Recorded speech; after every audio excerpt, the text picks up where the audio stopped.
हाँ भाई सर। जी हाँ। अल्लाह एक है, इसमें किसी का झगड़ा नहीं है।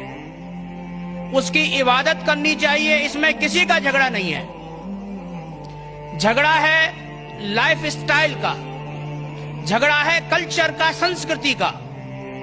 और हर मजहब अपनी संस्कृति को अल्लाह से जोड़ता है कि अल्लाह ये कह रहा है। क्या अल्लाह टाइम टाइम पर नई नई बातें कहता है, या पुराने टाइम में जो कुछ कह दिया गया है वही सच है, या आगे फ्यूचर में कुछ और नई बातें भी कहेगा?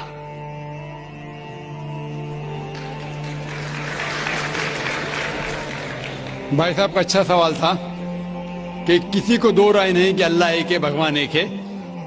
सब मानते कैसे उसी की इबादत करना चाहिए, लेकिन हर मजहब अपनी कल्चर, अपनी संस्कृति को देख के स्टाइल बदलता है। तो अल्लाह ताला जो पहले कह चुका वो अभी भी सेम है कि टाइम टाइम पे बदलता है। भाई साहब का सवाल अच्छा है, लेकिन ये कहना चाहता हूँ जवाब देने के पहले, उन भाई साहब ने कहा कि सब मानते हैं कि अल्लाह एक है। ये मैं नहीं मानता हूं कि सब मानते, मैं नहीं मानता हूं कि सब मानते। ये मेरा फील्ड है, ये मेरा फन है गैर मुस्लिम से बात करना। मैं ये नहीं मानता हूं कि हर गैर मुस्लिम मानते अल्लाह एक है, कि भगवान एक है। कई लोग भगवान में मानते ही नहीं, नास्तिक कहते। और जो लोग कहते भगवान में मानते हैं, हर कोई एक में नहीं मानता। कितने लोग 3 में मानते, कितने लोग 100 में मानते, कितने लोग सब कुछ भगवान मानते हैं। तो पहले आपके जो सवाल का जो पहला था, हर इंसान मानता है भगवान एक है, उससे मैं मुत्तफिक नहीं हूं। दूसरी चीज कि सब एक ही भगवान, एक ही ईश्वर को पूछते हैं, की इबादत करते, ये भी मैं नहीं मानता हूं।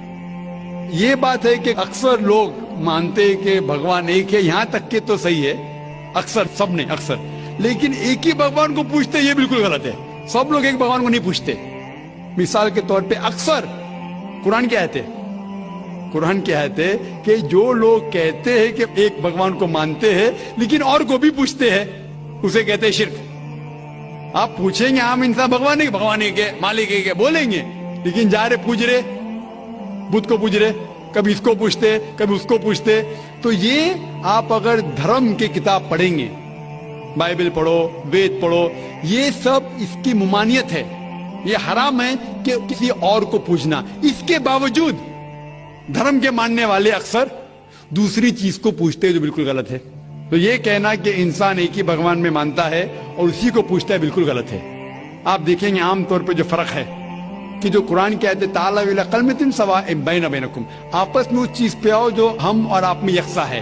सबसे पहली बात है अल्लाह नाबुदा इल्लल्लाह, कि हम एक ही ईश्वर, एक ही भगवान की इबादत करें। एक ही भगवान में मानना काफी नहीं, मानने के अलावा उसी की इबादत करना और किसी की नहीं। आपका अहम सवाल कि हर मजहब एक ही भगवान कहता है, ये बिल्कुल सही है। एक ही भगवान की इबादत कहना बिल्कुल सही है, लेकिन अपने तहजीब के हिसाब से बदलते रहता है, ये कहना गलत है। और अल्लाह ताला कितने बार बदलता है? ये कह सकते हैं कि टाइम जाने के वजह से किताबें बदलती गई। अल्लाह का जो पैगाम है, बेसिक पैगाम, वो सेम है, वो बदलता नहीं कि अल्लाह एक है, एक ईश्वर की इबादत करो, वो बदलता नहीं। उसके कुछ चीजें, ऊपरी चीजें शायद बदले। मिसाल के तौर पे किस तरीके से इबादत करना, हम जिस तरीके से सलाह पढ़ते हैं वो 1400 साल पहले मोहम्मद सल्लल्लाहु अलैहि वसल्लम पैगंबर के जरिए नाजिल हुआ। लेकिन जो मेन है कि एक ही ईश्वर है, एक ही ईश्वर की इबादत करना चाहे, वो कभी भी नहीं बदलेगा। लेकिन टाइम जाने के वजह से जो मजहबी किताबें लोग बदलते गए। अल्लाह ताला फरमाते कुरान में, सूरह बकरा में, सूरा नंबर 2 आयत नंबर 79, फवैलुल लिल्लज़ीना यक्तुबून अल-किताब बिअयदीहिम सुम्मा यक़ूलून हाज़ा मिन इंदिल्लाह लियश्तरू बिही समनन कलीला फवैलुल लहुम मिम्मा क़दबत अयदीहिम वैलुल लहुम मिम्मा यक्सिबून। इसकी मानी है कि लानत है वो लोग पे जो लोग किताब अपने हाथ से लिखते हैं और कहते हैं अल्लाह की तरफ से है।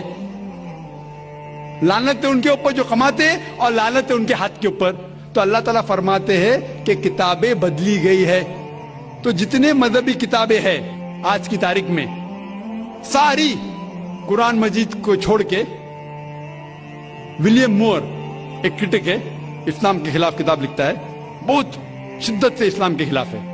उनने लिखी थी 200 साल पहले कि शायद एक ही मजहबी किताब है जो पूरी पाक है 1200 साल तक के, वो है कुरान।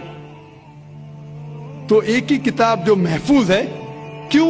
अल्लाह सुब्हानहू व तआला कहते हैं कुरान में, सूरह हिजर में, सूरह नंबर 15 आयत नंबर 9 में, कि मैंने कुरान नाजिल किया है और मैं इसकी हिफाजत करूंगा। जितने पहले किताबें आए वो वक्त के हिसाब से बदल दिए, और अल्लाह सुब्हानहू व तआला ने उसे महफूज रखने की जरूरत समझा ही नहीं। क्यों? क्योंकि जितने पैगंबर मोहम्मद सल्लल्लाहु अलैहि वसल्लम के पहले आए, वो पैगंबर सिर्फ अपनी कौम के लिए आए और कुछ वक्त के लिए आए, ता क़यामत तक नहीं। ईसा अलैहिस्सलाम सिर्फ यहूद के लिए आए, मूसा अलैहिस्सलाम उस वक्त के लिए आए। जितने पैगंबर आए अपनी कौम के लिए आए और कुछ महदूद वक्त के लिए आए, एक कौम के लिए आए। लेकिन मोहम्मद सल्लल्लाहु अलैहि वसल्लम आखिरी पैगंबर सिर्फ मुस्लिम या सिर्फ अरबों के लिए नहीं आए, सारी इंसानियत के लिए आए। और जो कलाम उनके जरिए नाजिल हुआ, अल्लाह सुब्हानहू व तआला कुरान, वो सिर्फ मुस्लिम के लिए नहीं और सिर्फ उस वक्त के लिए, वो सारी इंसानियत के लिए और ता क़यामत तक है। तो क्योंकि ये किताब महफूज रखने वाली किताब है, ये किताब कभी नहीं बदलेंगी, ये आखिरी है। और अल्लाह ताला फरमाते सूरह माइदा में, सूरह नंबर 5 आयत नंबर 3 में, कि मैंने इंसानों के लिए इस्लाम चुना और उनके लिए ये मजहब सबसे बेहतरीन मजहब चुना, और ये मुकम्मल हो गया। इसके बाद कुछ चीज नई नहीं आएंगी और कुछ चीज निकाली नहीं जा सकती। तो पहले जितने किताबें आए, जितने नाजिल हुए अल्लाह ताला के, वो बदलते गए, क्योंकि उसे महफूज रखने की जरूरत थी नहीं, क्योंकि वो पैगाम पूरा मुकम्मल पैगाम ता क़यामत तक था ही नहीं। लेकिन आखिरी पैगंबर मोहम्मद सल्लल्लाहु अलैहि वसल्लम 1400 साल पहले आए, उनका जो पैगाम है और जो किताब नाजिल की गई कुरान, वो ता क़यामत तक होने वाली थी, इसीलिए उसे महफूज रखा गया। तो अल्लाह सुब्हानहू व तआला ने 1400 साल पहले समझे कि ये वक्त ही सही है कि इंसानियत उस दर्जे पे पहुंच गई कि वो कुरान को समझ सके। आप मुझे पूछेंगे कि कुरान पहले क्यों नाजिल किया, 1400 साल पहले क्यों किया, 10,000 साल पहले क्यों नहीं किया? तो मैं कहूंगा कि अल्लाह ताला हमारा खालिक है, वो जानता है कि इंसान कब किस चीज समझ सके। मिसाल तो मेरा बेटा कहेगा कि मुझे डॉक्टर बनने का, डायरेक्ट मेडिकल कॉलेज में डालो, मैं बोलूंगा पहले 10th करो, स्कूल जाओ, फिर कॉलेज जाओ, फिर मेडिकल कॉलेज जाओ। तो उसी तरीके से अल्लाह सुब्हानहू व तआला हमारे खालिक है, वो जानते थे कि ये 1400 साल पहले इंसान इस दर्जे पे पहुंचे कि वो कुरान को समझ सके, और उनने नाजिल किया। और अभी ये आखिरी किताब है, इसके बाद कोई भी नया पैगंबर नहीं आएगा। इसके बाद कोई कहता है कि मुझे अल्लाह ताला से वही आती है, उसको साइकेट्रिस्ट की जरूरत है, साइकेट्रिस्ट, दिमाग की बीमारी है।